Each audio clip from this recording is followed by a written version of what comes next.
بسم الله الرحمن الرحيم.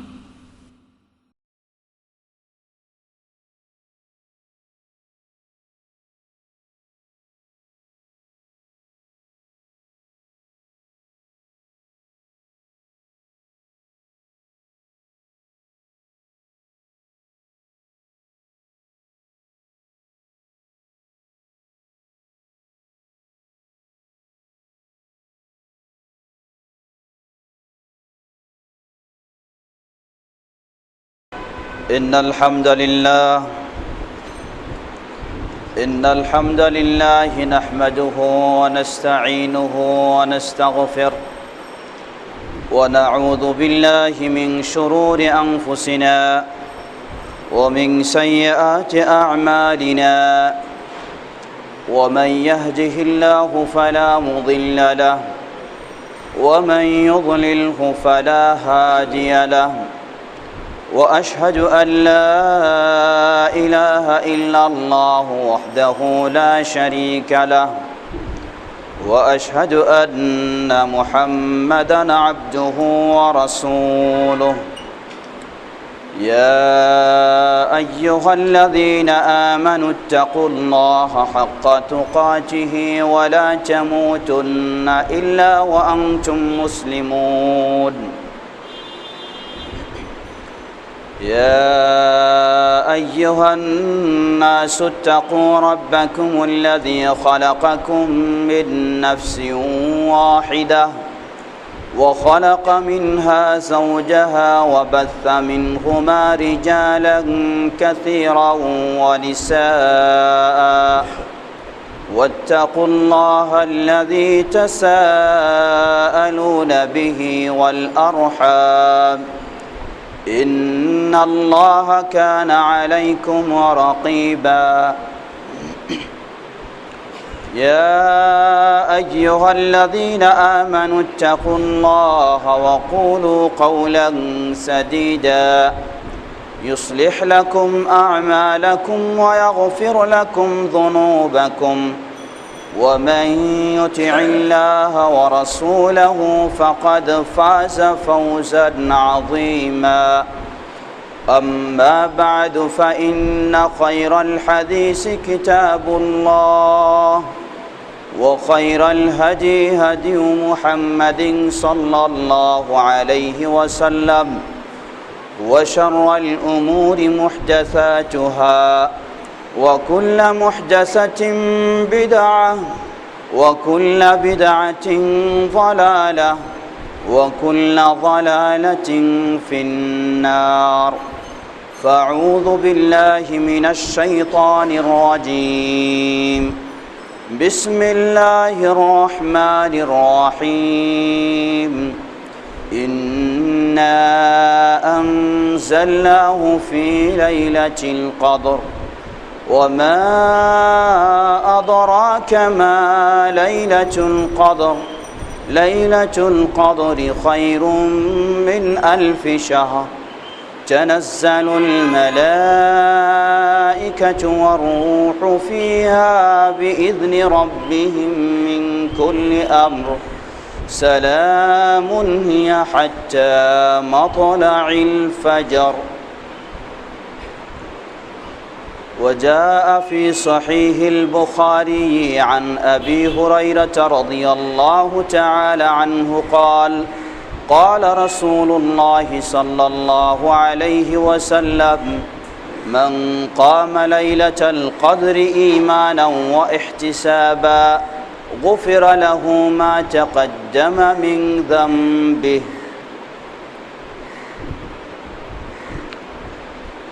الحمد لله শুরুতে আবারও প্রশংসা জ্ঞাপন করছি সেই আল্লাহ সুবহানাহু ওয়া তাআলার,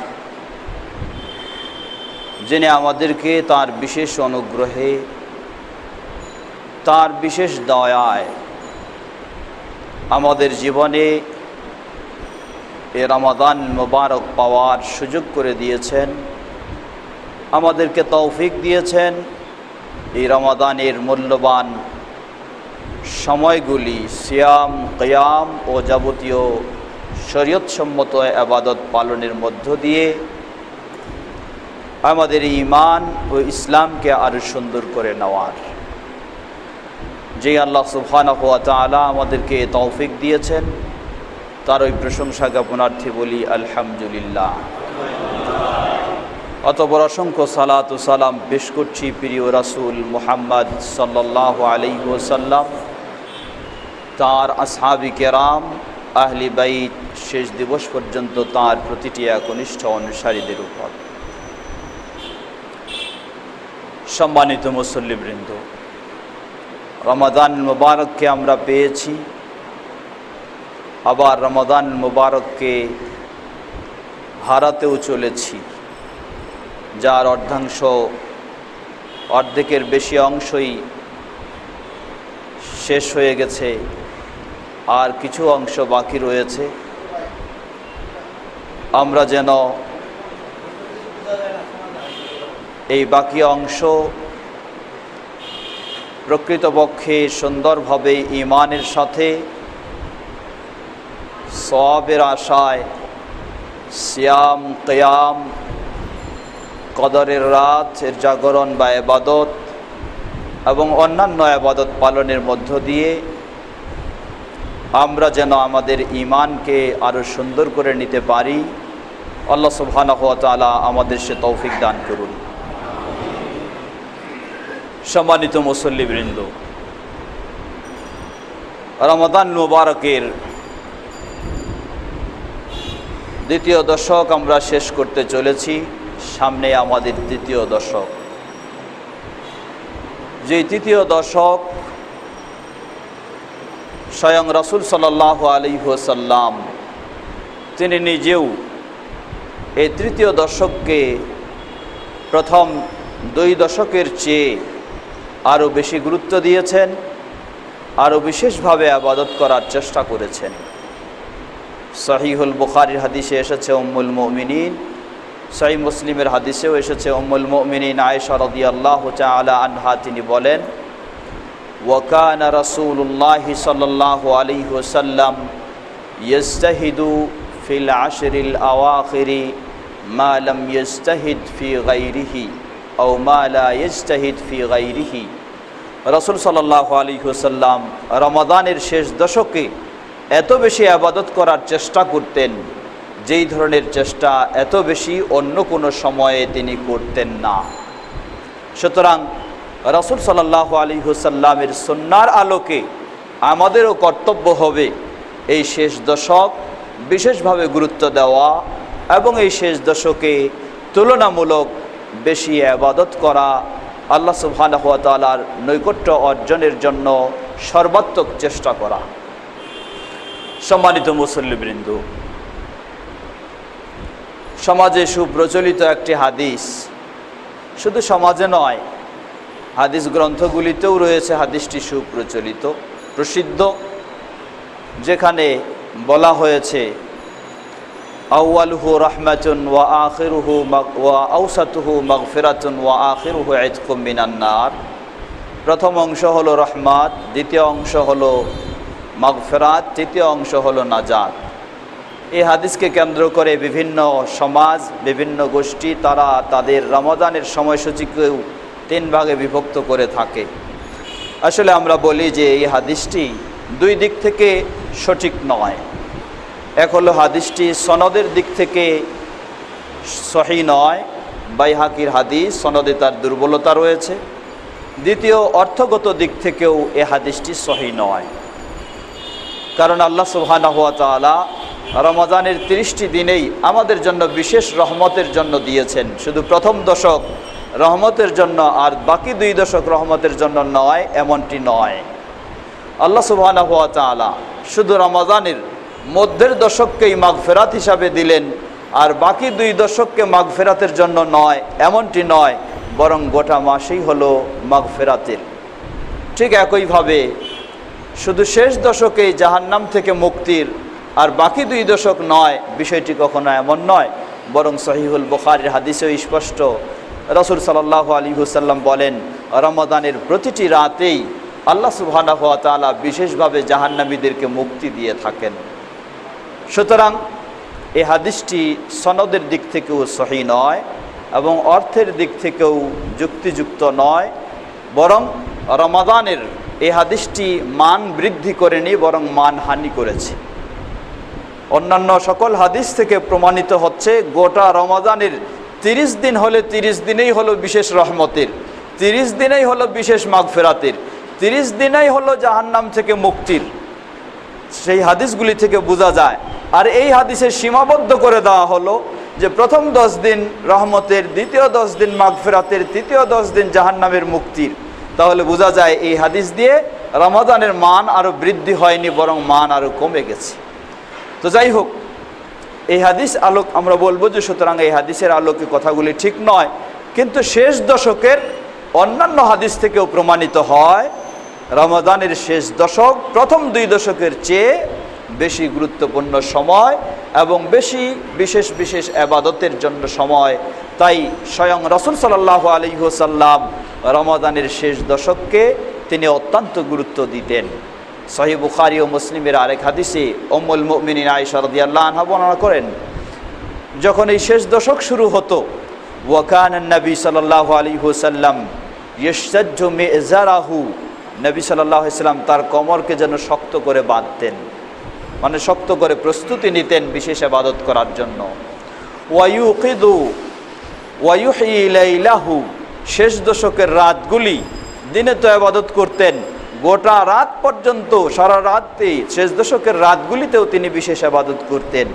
শুধু একাই নয়, ওয়া ইউকিদু আহলাহু, এবং তিনি তার পরিবারের সদস্যদেরকেও শেষ দশকের রাতগুলিতে বিশেষভাবে ইবাদতের জন্য জাগাতেন।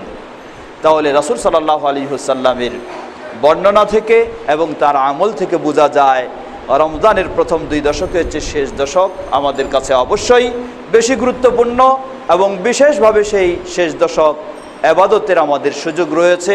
সেই সুযোগটি সম্ভব অনুযায়ী, সাধ্য সামর্থ্য অনুযায়ী আমাদেরকে গ্রহণ করা দরকার। আল্লাহ সুবহানাহু ওয়া তাআলা আমাদের সে তৌফিক দান করুন।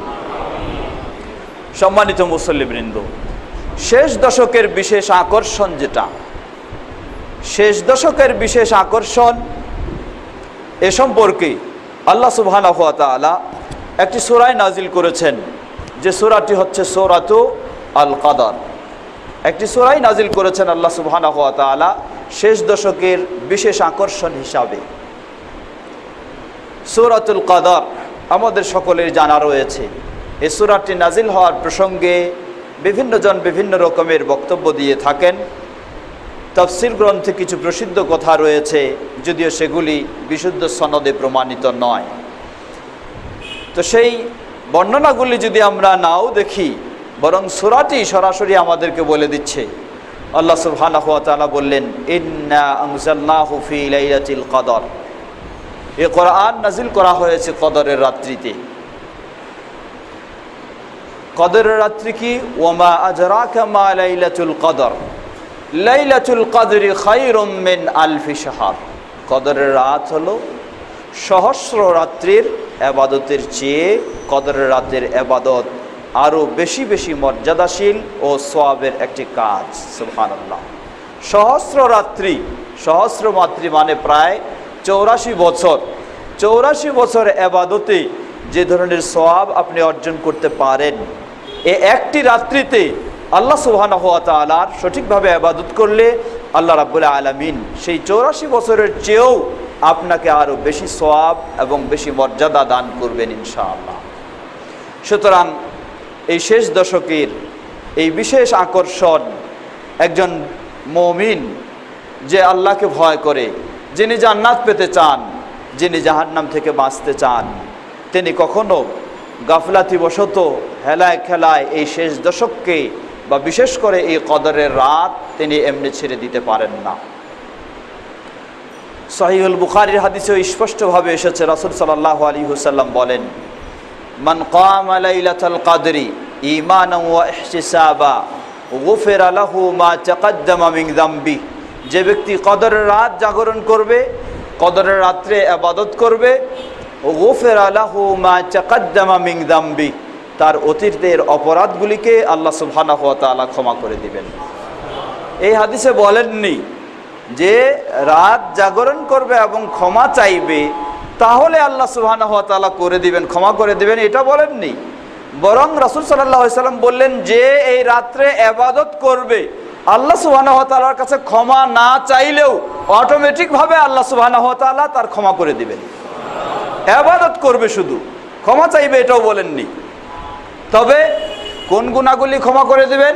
সেই গুনাহগুলি হচ্ছে সাগীরা গুনাহগুলি। এই রাত্রিতে ইবাদত করলে অটোমেটিকভাবে আল্লাহ সুবহানাহু ওয়া তাআলা ক্ষমা করে দিবেন। আর কবিরা গুনাহগুলির জন্য অবশ্যই আপনাকে আল্লাহ সুবহানাহু ওয়া তাআলার কাছে প্রকৃতভাবে সত্যিকারীভাবে তওবা করতে হবে। যদি কেউ এই রাত্রিতে সত্যিকারীভাবে আল্লাহর কাছে তওবা করতে পারে, তাহলে আমরা আশা করতে পারবো নিশ্চিতভাবে যে আল্লাহ সুবহানাহু ওয়া তাআলা তার গোটা জীবনের অতীতের সগীরা এবং কবিরা সব গুনাহগুলিকে ইনশাআল্লাহ আল্লাহ সুবহানাহু ওয়া তাআলা ক্ষমা করে দিবেন, যদি সত্যিকারীভাবে কেউ তওবা করতে পারে। সম্মানিত মুসল্লিবৃন্দ, এখন আসুন আমরা লাইলাতুল কদরের ফজিলত জানলাম। একটু আমরা চেষ্টা করে একটু আমরা জেনে নেওয়ার চেষ্টা করি লাইলাতুল কদর কবে, লাইলাতুল কদর কোন রাতটি। লাইলাতুল কদর কোনো সন্দেহ নেই একটি মাসেই রয়েছে, সে মাসটির নামই হলো রমাদান মাস। অন্য কোনো মাসে লাইলাতুল কদর নয়। বরকতময় রাত সেটি শাবান মাসে নয়, সেটি হচ্ছে এই রমাদান মাসে। এখন রমাদান মাস বুঝলাম, রমাদান মাসের কোন দশকে আল্লাহ রাসূল সাল্লাল্লাহু আলাইহি ওয়াসাল্লাম সেটিও আমাদেরকে নিশ্চিত করে দিচ্ছেন, যেটি সহিহুল বুখারীর হাদিসে স্পষ্টভাবে রাসূল সাল্লাল্লাহু আলাইহি ওয়াসাল্লাম বলেন। সহিহুল বুখারী 2017 নম্বর হাদিসে উম্মুল মুমিনিন আয়েশা রাদিয়াল্লাহু তাআলা আনহা তিনি বর্ণনা করছেন, রাসূল সাল্লাল্লাহু আলাইহি ওয়াসাল্লাম বলেন, তাহাররাউ লাইলাতুল কদরি তাহাররাউ লাইলাতুল কদরি ফিল বিত্রি মিনাল আশরিল আওয়াখির মিন রমাদান। তোমরা রমাদান মাসের শেষ দশকের বেজর রাতগুলিতে লাইলাতুল কদর অনুসন্ধান করো। রমাদান মাসের শেষ দশকের বেজর রাতগুলিতে লাইলাতুল কদর অনুসন্ধান করো। এখন বেজর রাত শেষ দশকের 21, 23, 25, 27, 29 এই 5টি রাত সাধারণত শেষ দশকের বেজর রাত। তাই আমাদের উচিত হলো রাসূল সাল্লাল্লাহু আলাইহি ওয়াসাল্লাম এর নির্দেশনার আলোকে শেষ দশকের এই বেজর রাতগুলি লাইলাতুল কদরের জন্য জাগরণ করা, সেই রাতগুলিতে আমাদের বিশেষভাবে ইবাদত করা।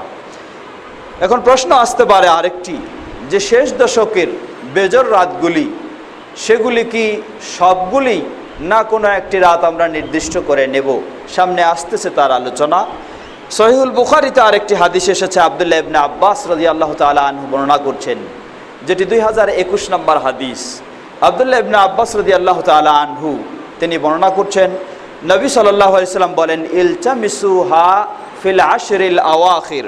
তোমরা শেষ দশকে, রমাদানের শেষ দশকে লাইলাতুল কদর অনুসন্ধান করো। কখন? ফি তাসিআতিন তাবকা ও ফি সাবিআতিন তাবকা ও ফি খামিসাতিন তাবকা। সেটা কখন? সেটি হলো ওই রাত্রিতে 9 রাত্রি বাকি থাকতে, ওই রাত্রিতে 7 রাত্রি বাকি থাকতে, ওই রাত্রিতে 5 রাত্রি বাকি থাকতে।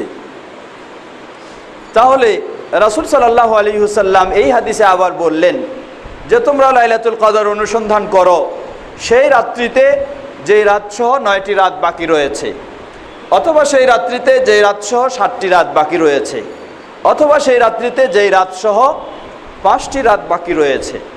তাহলে এই হাদিস আবার আমাদেরকে বলে দিচ্ছে যে সুতরাং কদরের রাত যদি রমাদান মাস 30 দিনে হয়ে থাকে, তাহলে কদরের রাত হতে পারে 9 রাত বাকি থাকতে, এর মানে হলো 29-21 রাত।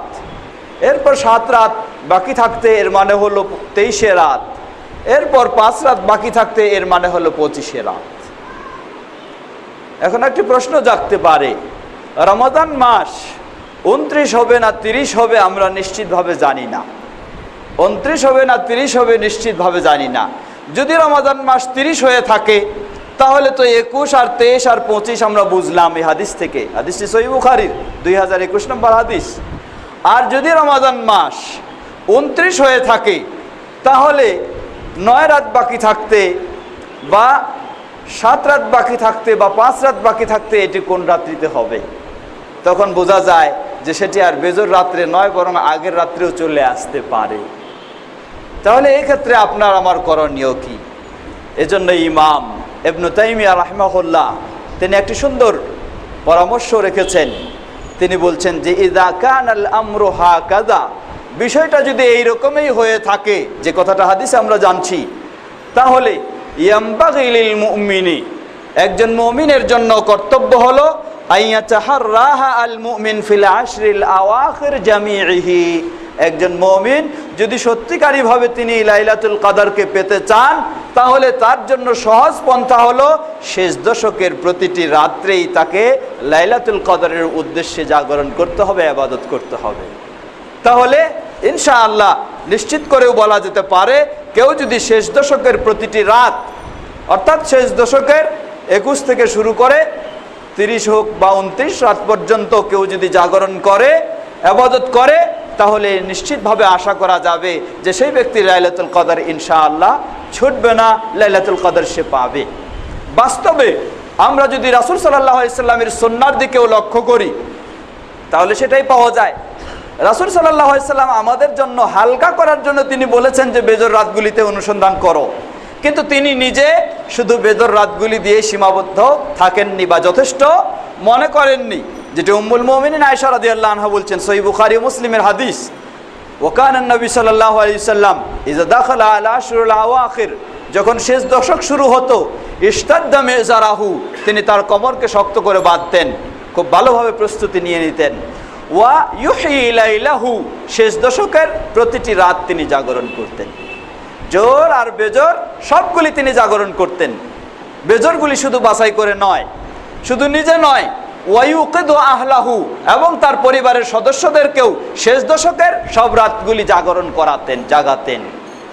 তাহলে আমার মনে হয় যে রাসূল সাল্লাল্লাহু আলাইহি সাল্লামের এই হাদিসগুলি থেকে, যেটি উম্মুল মুমিনিন আয়েশা রাদিয়াল্লাহু আনহা থেকে, আব্দুল্লাহ ইবনে আব্বাস রাদিয়াল্লাহু আনহু থেকে, সহিহ বুখারীর হাদিস, সেগুলি যদি আমরা এক করি আর রাসূল সাল্লাল্লাহু আলাইহি সাল্লামের আমল যদি আমরা দেখি, তাহলে আমাদের কাছে সুন্দরভাবে আমরা জানতে পারবো বা বলতে পারি যে লাইলাতুল কদর নিশ্চিতভাবে পাওয়া সম্ভব হবে যে ব্যক্তি শেষ দশকের সব রাতগুলি জাগরণ করবে এবং ইবাদত করবে। এজন্যই একটি সুবর্ণ সুযোগ হলো শেষ দশকে ইতিকাফে বসা। যার পক্ষে ইতিকাফে বসা সম্ভব হবে, তিনি চেষ্টা করতে পারবেন শেষ দশকের সব রাতগুলিতেই কদরের রাত হিসাবে বা কদর পাওয়ার উদ্দেশ্যে বিশেষভাবে ইবাদত করা। সম্মানিত মুসল্লিবৃন্দ, হয়তো কেউ বলতে পারেন যে আপনি আমাদের জন্য বিষয়টি সহজ ছিল, কারণ কেউ শুধু 27 রাত নির্ধারণ করে নিয়েছে, এতই তাদের জন্য সহজ লাইলাতুল কদর পাওয়ার জন্য। আবার কেউ তার চেয়ে একটু বেশি, যেটা রাসূল সাল্লাল্লাহু আলাইহি নির্দেশের আলোকে শুধু বেজর রাতগুলিতে যথেষ্ট ছিল, আপনি 5টার জায়গায় আবার 10টা করে দিলেন, মানে 10 রাত্রি শেষ দশক। আসলে আমি করে দিচ্ছি না, বরং হাদিসের আলোচনা থেকে এই ধরনের বোঝা যায়। এজন্য ইমাম ইবনে তাইমিয়া রাহিমাহুল্লাহর মতো ব্যক্তি তিনিও বলেছেন যে একজন মুমিনের জন্য উচিত, যদি সে লাইলাতুল কদর নিশ্চিত পেতে চায়, তাহলে শেষ দশকের সব রাতগুলি জাগরণ করবে। আর যদি আপনি জাগরণ করেন, শেষ দশকের সব রাতগুলি ইবাদত করার চেষ্টা করেন, আপনার জন্য তো কোনো লস নেই, আপনি তো ক্ষতিগ্রস্ত হবেন না, বরং প্রতিটি মুহূর্ত বিশেষভাবে আপনি ইবাদত করছেন বলে আল্লাহ সুবহানাহু ওয়া তাআলার কাছে গণ্য হবে। অতএব কোনো লস নেই আপনার, বরং এটাই হলো উত্তম যে আপনি লাইলাতুল কদরও পেয়ে যাবেন বলে নিশ্চিত আশা করতে পারেন, এবং যেই সময়গুলি লাইলাতুল কদর হচ্ছে না, যে রাতগুলি, সেগুলি আপনি বিশেষ ইবাদতের মাধ্যমেও আপনি জাগরণ করতে পারছেন, আপনার মূল্যবান সময়টাকে কাটাতে পারছেন। আমাদের সমাজে যেটা বলা হয়, বিশেষ করে লাইলাতুল কদর 27 রাত্রি শুধু নির্ধারণ করে নিয়ে সেই 27 রাত্রিতেই জাগরণ করা হয় লাইলাতুল কদরের জন্য। আসলে 27 রাত নির্ধারণ করে নিয়ে থাকেন যারা, তাদের যে কিছু দলিল নেই, তাদের সপক্ষে কিছু দলিল রয়েছে। যেমন একটি সহিহ মুসলিমের হাদিস, সাহাবী উবাই ইবনে কাব রাদিয়াল্লাহু তাআলা আনহু, তার বক্তব্য, তিনি বলেন রাসূল সাল্লাল্লাহু আলাইহি সাল্লাম বলেছেন যে, বা রাসূল সাল্লাল্লাহু আলাইহি সাল্লামের বক্তব্যের আলোকে তিনি নিশ্চিত করে বলছেন যে লাইলাতুল কদর হলো 27 রাত্রিতে। লাইলাতুল কদর হলো 27 রাত্রিতে। সাহাবী উবাই ইবনে কাব রাদিয়াল্লাহু আনহু বলছেন, হাদিসটি সহিহ মুসলিমের, তাকে জিজ্ঞাসা করা হলো, আপনি কিভাবে নিশ্চিত করে বলছেন যে 27শে রাত্রেই লাইলাতুল কদর? তিনি বলছেন যে রাসূল সাল্লাল্লাহু আলাইহি ওয়াসাল্লাম বলেছেন যে লাইলাতুল কদরের পরের যে রাত্রিতে লাইলাতুল কদর হবে, তার পরের দিন কি হবে? সূর্যের বেশি কিরণ দেখা যাবে না, যেন মেঘলা মেঘলা সারাদিন ভাব এইরকম থাকবে। অতএব এই আলামত থেকে আমি বুঝতেছি, আমি জানতেছি যে নিশ্চিতভাবে লাইলাতুল কদর হলো সেই 27শে রাত্রিতে লাইলাতুল কদর। আমরা বলবো এটা সাহাবী উবাই ইবনে কাব রাদিয়াল্লাহু তাআলা আনহু তার বক্তব্য, সাহাবী উবাই ইবনে কাব রাদিয়াল্লাহু তাআলা আনহু তার ইজতিহাদ। কিন্তু এটার দ্বারা এই বক্তব্য দিয়ে আমরা নিশ্চিতভাবে 27শে রাতকে লাইলাতুল কদর বলে নির্দিষ্ট করে নিতে পারছি না। কেন পারছি না? দুটি কারণে। প্রথম কারণ বা তিনটি কারণে। প্রথম কারণ, রাসূল সাল্লাল্লাহু আলাইহি ওয়াসাল্লামের হাদিসের আলোকে বোঝা যায়, কেউ যদি নিশ্চিতভাবে তার আমলের আলোকে এবং হাদিসের আলোকে বোঝা যায়, কেউ যদি নিশ্চিতভাবে লাইলাতুল কদর পেতে চায়, তাহলে শুধু একটি রাত তো দূরের কথা, বরং বেজর রাতগুলি দিয়েও যথেষ্ট নয়, তার জন্য উচিত হবে শেষ দশকের সব রাতগুলি। তো এটা রাসূল সাল্লাল্লাহু আলাইহি ওয়াসাল্লামের হাদিস এবং তার আমল থেকে বোঝা যায়, প্রথম কথা। দ্বিতীয় কারণ যেটি, রাসূল সাল্লাল্লাহু আলাইহি ওয়াসাল্লামের হাদিস থেকে স্পষ্টভাবে বোঝা যায়, রাসূল সাল্লাল্লাহু আলাইহি ওয়াসাল্লামের যুগে শুধু 27 তারিখেই লাইলাতুল কদর ঘটেছে এমন বিষয়টি নয়। যেমন সহিহ বুখারী ও মুসলিমের হাদিস, প্রসিদ্ধ সাহাবী আবু সাঈদ খুদরি রাদিয়াল্লাহু তাআলা আনহু তিনি বর্ণনা করছেন, রাসূল সাল্লাল্লাহু আলাইহি ওয়াসাল্লাম লাইলাতুল কদরকে পেলেন, আর সেই রাত্রিতে তিনি কাদা মাটির মাঝে সেজদা দিলেন।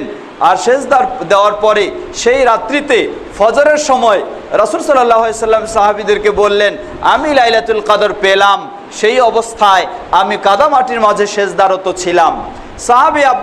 সাহাবী আবু সাঈদ খুদরি রাদিয়াল্লাহু আনহু তিনি বলছেন, আমরা দেখতেছি রাসূল সাল্লাল্লাহু আলাইহি ওয়াসাল্লাম যখন এই কথা বলতেছেন, তার কপালে দেখতেছি কাদা মাটি লেগে রয়েছে। আর সেই রাতটি ছিল 21-এর রাত, তাহলে স্পষ্ট সহিহ হাদিসে প্রমাণিত হচ্ছে, রাসূল সাল্লাল্লাহু আলাইহি ওয়াসাল্লামের যুগে শুধু 27শে রাত্রে এই লাইলাতুল কদর হয়েছে বলে এমন নয়, বরং 21এও লাইলাতুল কদর হয়েছে।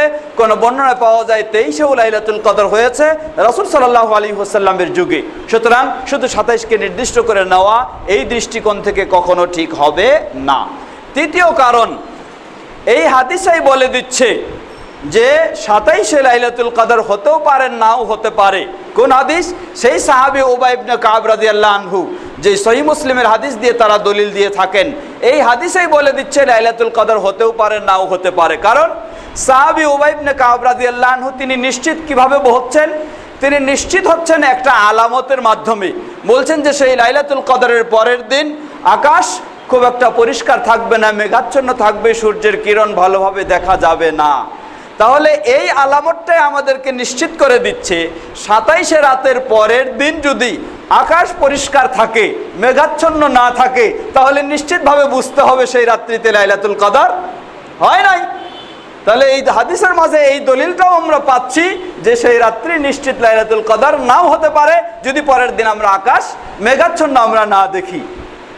সুতরাং সর্বোপরি এজন্যই ইমাম ইবনে হাজার আসকালানী রাহিমাহুল্লাহ লাইলাতুল কদর কবে এই বিষয়টি নিয়ে আলোচনা করতে গিয়ে ইমাম ইবনে হাজার আসকালানী রাহিমাহুল্লাহ 46টি বক্তব্য তিনি তুলে ধরেছেন।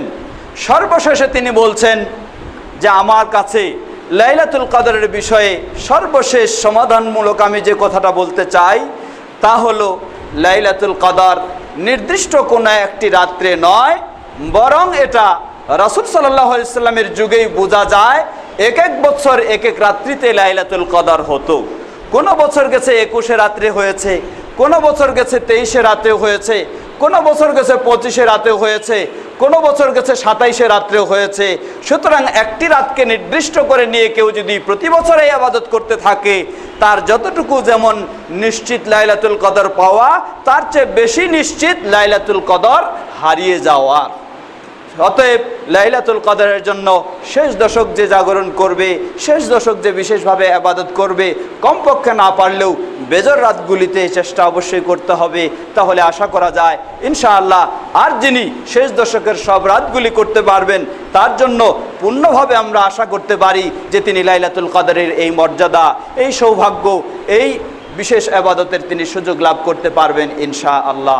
আল্লাহ সুবহানাহু ওয়া তাআলা সেভাবেই আমরা যেন কদরের রাত জাগরণ করার, কদরের রাত আমরা পাওয়ার চেষ্টা করতে পারি, চেষ্টা করে এই সৌভাগ্য বিশাল মর্যাদা আমরা লাভ করতে পারি। আল্লাহ আমাদের সকলকে সে তৌফিক দান করুন। সম্মানিত মুসল্লিবৃন্দ, এখানে আরো কয়েকটি বিষয়, আনুষঙ্গিক বিষয় চলে আসে।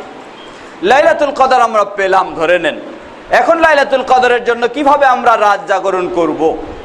লাইলাতুল কদর রাত জাগরণের জন্য বিশেষ কোনো কদরের রাতের বিশেষ কোনো ইবাদত পাওয়া যায় না রাসূল সাল্লাল্লাহু আলাইহি সাল্লাম থেকে।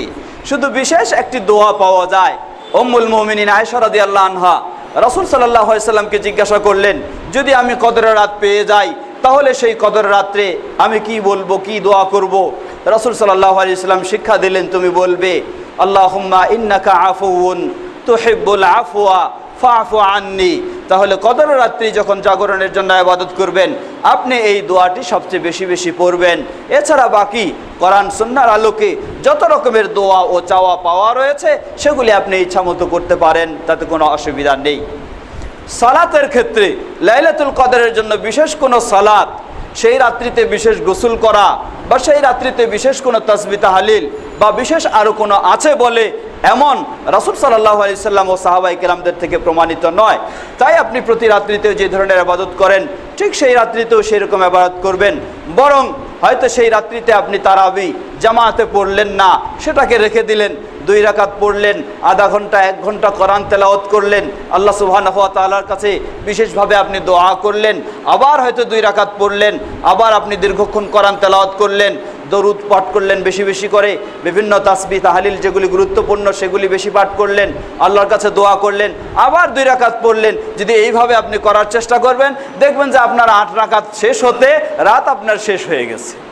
তাহলে আপনাকে অতিরিক্ত কোনো মন গড়া ইবাদতেও যেতে হবে না, আর আপনার সুন্দরভাবে শরীয়তসম্মত নিয়ম অনুযায়ী আপনার রাতও জাগরণ হবে, রাত্রেও আপনার ইবাদত হবে এবং আল্লাহ সুবহানাহু ওয়া তাআলার কাছে ইবাদতও বিশেষভাবে করার সুযোগ পাবেন। আপনাকে মনে রাখতে হবে, আপনি বিশেষভাবে আল্লাহ রাব্বুল আলামিনের কাছে ক্ষমা চাচ্ছেন, বিশেষভাবে আপনি দোয়া করতে চাচ্ছেন, কিন্তু যদি আপনি বেদাতি কর্মকাণ্ডে লিপ্ত হয়ে যান, বেদাতি ইবাদতে লিপ্ত হয়ে যান, তাহলে আপনি 100% নিশ্চিত থাকবেন, যেটি সহিহ হাদিসে প্রমাণিত, বেদাতি কর্মকাণ্ডে ইবাদতে কেউ যদি লিপ্ত হয় আর আল্লাহর কাছে যদি দোয়া করে, তাহলে তার দোয়া আল্লাহ সুবহানাহু ওয়া তাআলার কাছে কবুলের কোনো আশা করা যায় না।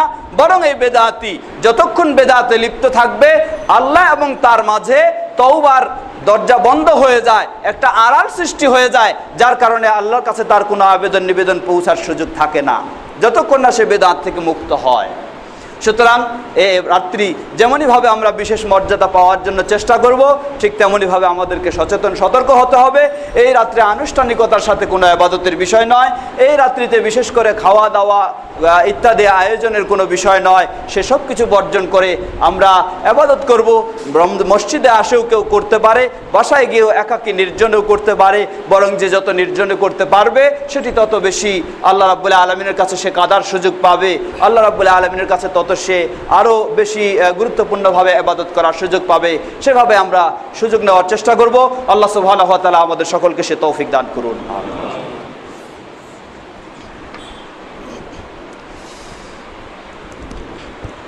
আলহামদুলিল্লাহ রাব্বিল আলামিন ওয়াসসালাতু ওয়াসসালামু আলা আবদিল্লাহি ওয়া রাসূলিহি নবিয়িনা মুহাম্মদ ওয়া আলা আলিহি ওয়া সাহবিহি আজমাইন, আম্মা বাদ। সম্মানিত মুসল্লিবৃন্দ, সাথে কিছু সংশ্লিষ্ট কথা একটু বলতেই হয়, যা না বললে হয় না।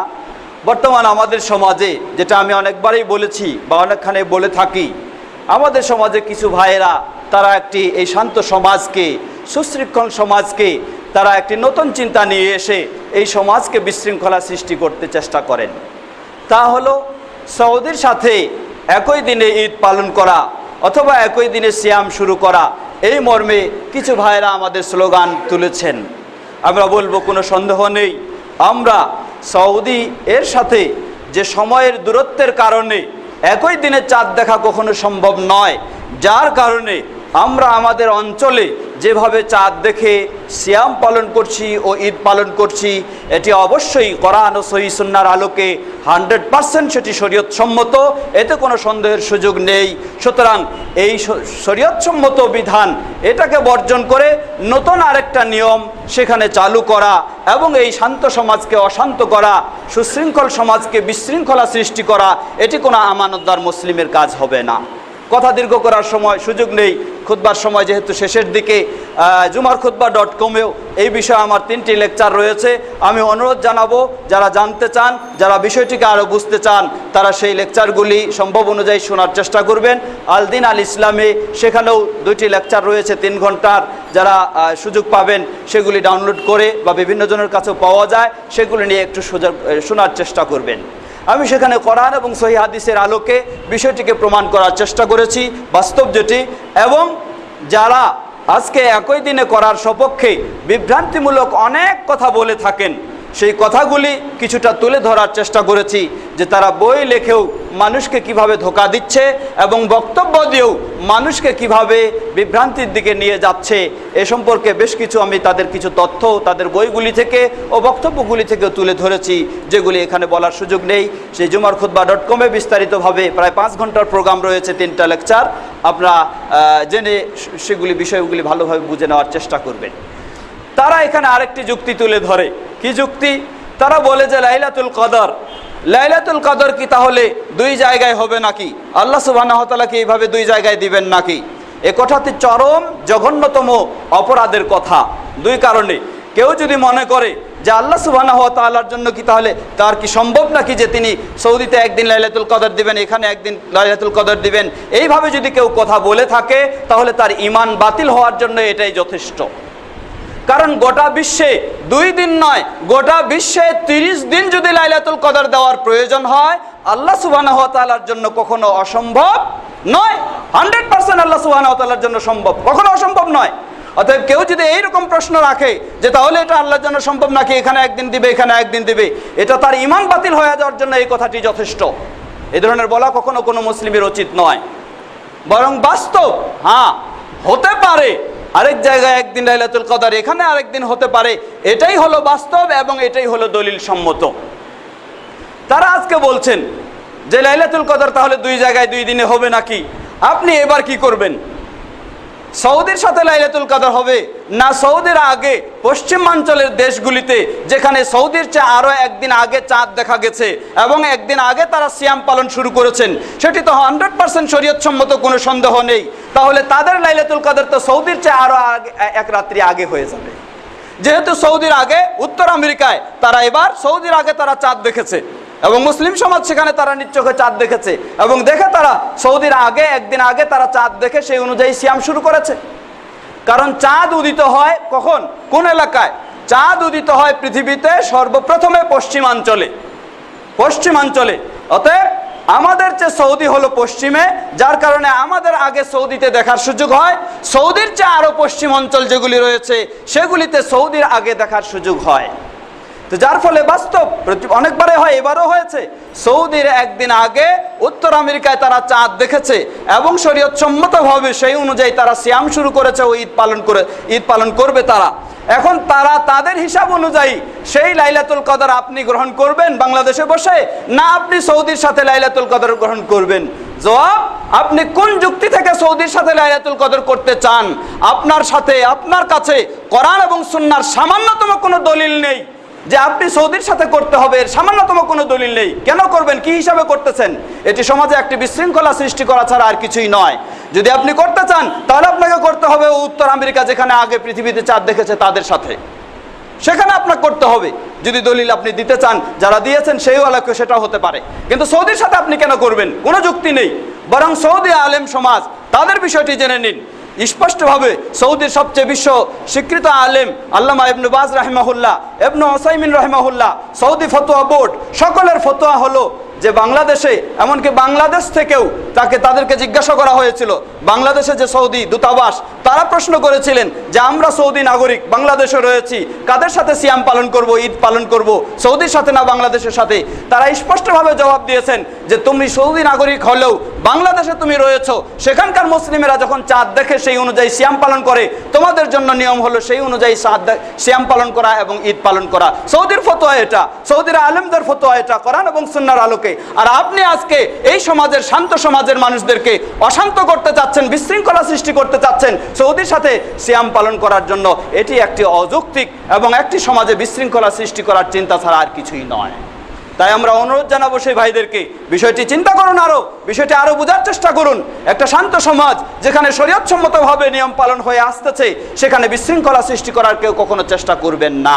এবং কোনো মুসলিমের জন্য, কোনো আমানতদার মুসলিমের জন্য বিশৃঙ্খলা সৃষ্টি করা জায়েজ নেই, হারাম। এবং কোনো মুসলিমের জন্য সেই বিশৃঙ্খলা সৃষ্টিকারীদের সহায়তা দেওয়াও কোনো মুসলিমের জন্য এটি জায়েজ নেই, অবশ্যই হারাম। কারণ এটি 100% শরীয়তসম্মত। আর এটি এমন বিষয় নয় একটা কাজ ভালো আরেকটা তার চেয়ে একটু ভালো, বিষয়টি এমন নয়। বিষয়টি হলো হালাল হারামের বিষয়। বিষয়টি হালাল হারামের বিষয়। আমি যদি সিয়াম পালন করি, আপনার জন্য ঈদ করা হারাম। আর আপনি যদি ঈদ পালন করেন, আমার জন্য সিয়াম পালন করা হারাম। বিষয়টি হালাল হারামের বিষয়।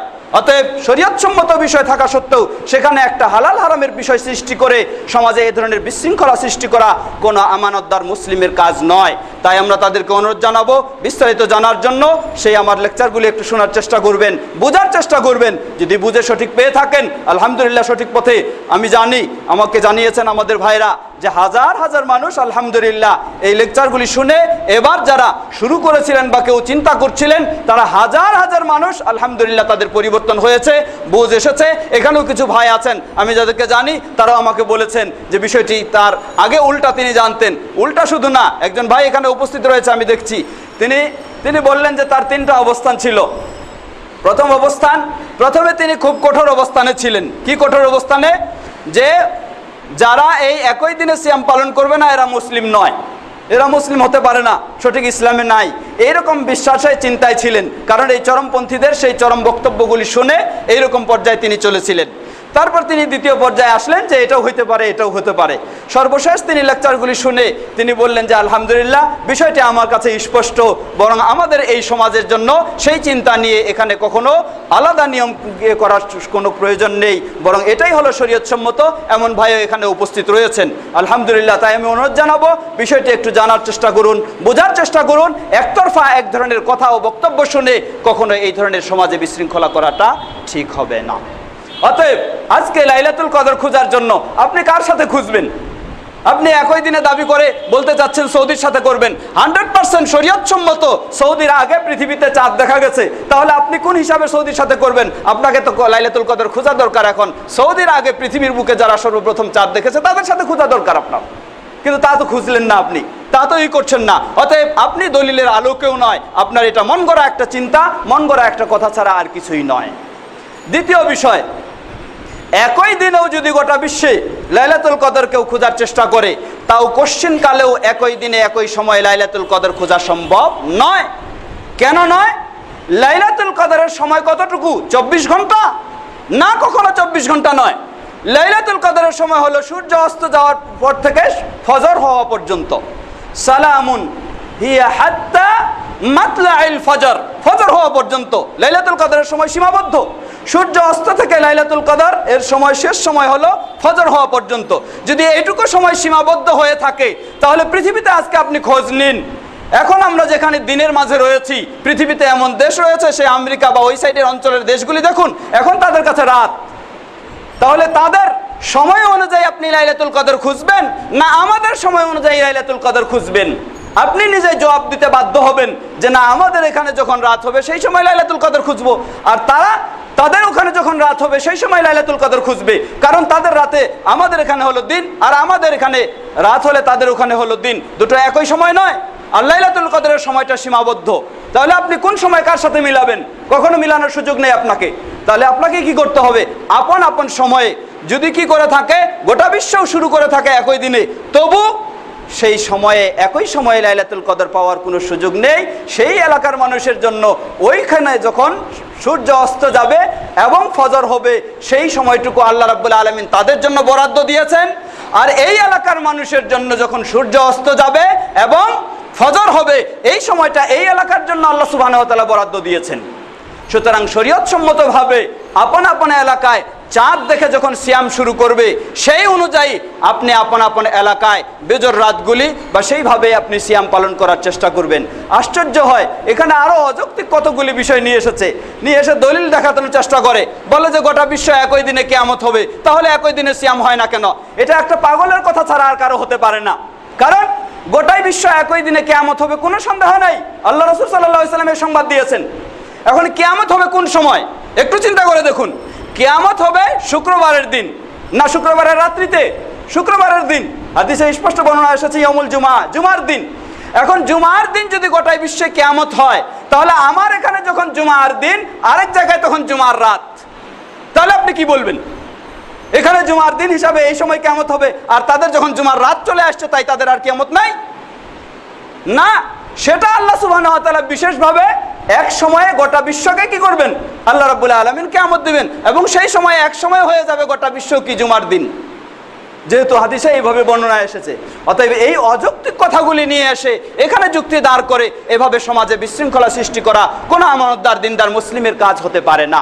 আসুন আমরা যেন কোরআন ও সহিহ সুন্নাহর আলোকে সঠিক বিষয় যেগুলি রয়েছে সেগুলির ক্ষেত্রে কোনো বিশৃঙ্খলা না করে সঠিক সেই বিষয়ে আমরা একমত হয়ে সেভাবেই আমরা ইসলাম মেনে চলার চেষ্টা করব। আল্লাহ সুবহানাহু ওয়া তাআলা আমাদের সকলকে সে তৌফিক দান করুন। আমার বসা হয়েছে তো না? বসছি তো না? ঠিক আছে। সুন্দর কথা বলেছিলেন, আমি বলবো সেটা ইতিকাফ। ইতিকাফ রমজানের শেষ দশকে আরেকটি বিশেষ গুরুত্বপূর্ণ ইবাদত। রাসূল সাল্লাল্লাহু আলাইহি ওয়াসাল্লাম তার জীবদ্দশায় শেষ দশকে বিশেষ যে ইবাদত করেছেন সেটি হচ্ছে ইতিকাফ। ইতিকাফ হলো নিজের সকল প্রকার পারিবারিক, সামাজিক ও রাষ্ট্রীয়, অর্থনৈতিক, ব্যবসা বাণিজ্য সবকিছু ব্যস্ততা বর্জন করে একেবারে মুক্ত হয়ে আল্লাহ সুবহানাহু ওয়া তাআলার জন্য বিশেষভাবে ইবাদতের জন্য রমজানের শেষ 10 দিনকে মসজিদে অবস্থান গ্রহণ করে বিশেষ ইবাদতের জন্য যে নির্দিষ্ট করে নেওয়া, এটার নামই হচ্ছে ইতিকাফ। রাসূল সাল্লাল্লাহু আলাইহি ওয়াসাল্লাম তার জীবনে শেষেই সব বছরগুলিতে তিনি ইতিকাফ করেছেন। বিশেষ করে শেষ বছরে তিনি 2 দশকও ইতিকাফ করেছেন, যেহেতু পরবর্তীতে আর রমজান পাবেন না এই হিসাবে তিনি বর্ণনা এসেছে সেটাই করেছেন। রাসূল সাল্লাল্লাহু আলাইহি ওয়াসাল্লাম এবং সাহাবায়ে কেরামগণও সেইভাবে ইতিকাফ করেছেন। অতএব ইতিকাফ এর হুকুম হলো এটি সুন্নতে মুআক্কাদা, আর এর সঠিক সময় হলো শেষ দশক। শেষ দশক বলতে আগামীকালকে হলো 20শে রমাদান। এই 20শে রমাদানের যদি আপনার পক্ষে সম্ভব হয় মসজিদে এসেই আপনি ইফতার করবেন, তাহলে সেটি সবচেয়ে উত্তম। অথবা যদি আপনি বাসায় ইফতার করে চলে আসলেন মসজিদে, তাও হতে পারে, অসুবিধা নেই। আর মসজিদে এসে এখানেও এসে আবার এখন তো হলো মোবাইলের যুগ, আপনি মোবাইল নিয়ে গোটা বিশ্বে ব্যস্ত হয়ে যাবেন না, ইতিকাফে এই ধরনের হওয়া উচিত নয়। আপনি মোবাইলটাকেও কন্ট্রোল করবেন, সেটাকেও বন্ধ রাখবেন। এমার্জেন্সি হয়তো কোনো বিশেষ খোঁজ নেওয়া সেটি ভিন্ন বিষয়, কিন্তু মোবাইল নিয়ে সবসময় ব্যস্ত থাকবেন এমন নয়। বরং আপনি মসজিদে অবস্থান করবেন, যতটুকু নির্জনে একাকীভাবে অবস্থান করা যায় ততটুকু সেটি সম্ভব অনুযায়ী চেষ্টা করতে হবে। ইতিকাফে থাকা অবস্থায় ইচ্ছা অনুযায়ী যখন তখন বাইরে যাবেন এমন কোনো অনুমতি নেই। এমন অপরিহার্য প্রয়োজন ছাড়া, অপরিহার্য প্রয়োজন বলতে টয়লেট, বাথরুম, গোসল ইত্যাদি, এবং যদি খাওয়া আপনার কাছে পৌঁছায় দেওয়ার কোনো ব্যবস্থা একেবারেই না থাকে তাহলে খাওয়ার জন্য প্রয়োজনে আপনি বাইরে যেতে পারেন, তবে শুধু খেয়ে আবার আপনাকে চলে আসতে হবে, সেখানে গল্পগুজব বা অন্য কাজে আপনি ব্যস্ত হতে পারেন না। এমনকি বাইরে জানাজা হলে সেখানেও যাওয়ার সুযোগ নেই ইতিকাফ অবস্থায়। মসজিদে যদি জানাজা হয়ে থাকে তাহলে সেখানে আপনি অংশগ্রহণ করবেন, অসুবিধা নেই। ইতিকাফ অবস্থায় এই বিষয়গুলি আমাদের লক্ষ্য করা দরকার। ইতিকাফ সমাজে একটি প্রচলিত রয়েছে, এর ফজিলত সম্পর্কে বলা হয় হজ বা উমরা ইত্যাদি। আসলে এই মর্মে কোনো সহিহ বর্ণনা পাওয়া যায় না যে এটি একটি বিশেষ ফজিলতপূর্ণ ইবাদত, আল্লাহ সুবহানাহু ওয়া তাআলার কাছে বিশেষ নৈকট্য অর্জন ও সম্পর্ক তৈরি করে নেওয়ার এই একটি ইবাদত। এর বিশেষ ওই ধরনের ফজিলত সম্পর্কে বর্ণনা পাওয়া যায় না। ইতিকাফ পুরুষেরা যেমন করবে নারীরাও তেমনইভাবে করতে পারে, তবে মেয়েদের ইতিকাফের জন্য 2টি শর্ত লক্ষণীয়। প্রথম শর্ত হলো তার স্বামীর অনুমতি থাকতে হবে, যেহেতু এটি নফল ইবাদত, অতএব স্বামীর অনুমতি মেয়েদের জন্য। দ্বিতীয় শর্ত, ইতিকাফ মেয়েদের জন্য হতে হবে অবশ্যই মসজিদে যেন নিরাপদ পরিবেশ যদি থাকে, পর্দা বা সকল দিকগুলি সম্পূর্ণ সুন্দর থাকে, তাহলে এই শর্ত সাপেক্ষে মেয়েরা ইতিকাফ করতে পারে। মেয়েদের ইতিকাফ কখনো বাড়িতে নয়, ইতিকাফ তাদের হলো মসজিদে। যেই মসজিদে নিরাপদ জায়গা রয়েছে সেখানে তাদের ওযুখানা, গোসলখানা বা টয়লেট, বাথরুম সব আলাদা এবং সুন্দর নিরাপদ, তাহলে সেখানে করতে পারে। তবে একজন মেয়ে মানুষের এভাবে এসে না করাটাই ভালো হবে। যদি একাধিক 2-3 জন সঙ্গী সাথে পেয়ে থাকে তাহলে হয়তো এই ধরনের নিরাপদ, যেমন এখানেও হয়তো জায়গা রয়েছে, এই ধরনের যদি হয়ে থাকে তাহলে মেয়েরাও ইতিকাফ করতে পারে, অসুবিধা নেই। আল্লাহ তাআলা আলাম।